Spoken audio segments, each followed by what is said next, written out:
Assalomu alaykum, hurmatli mijozlar. Hemen şu Biyanchi rayonida xalq banki rahbarining hurmatli prezidentimizning 2024-yil dekabr oyida kengaytirilgan videoselektivlari bo'ldi. Shunda banklari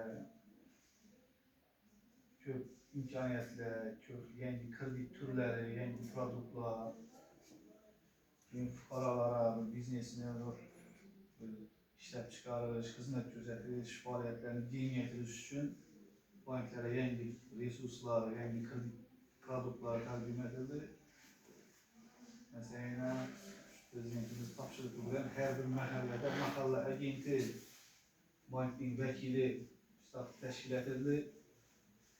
Mahalla agenti shu uyma yurib, şöyle aholini uyanib, aholinin imkoniyatidan kelib chiqqan holda biznes yo'nalishi qurish, tomorqadan unumli foydalanish, yo'nalishlar bo'yicha biznes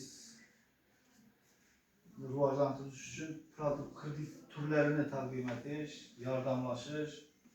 Yine sağlarımız bayına 33 milyon so'mlik aytim yordamchilik tavsiyasi bilan fuqarolara yarovsiz kredit va her bir oila tadbirkor dasturidan ki o'zimizning Xalq bank her bir oila tadbirkor dasturidan evvel kredit alıp turib vaqtida yapgan bo'lsa, keyin faoliyatini kengaytirish uchun ayollara 24%dan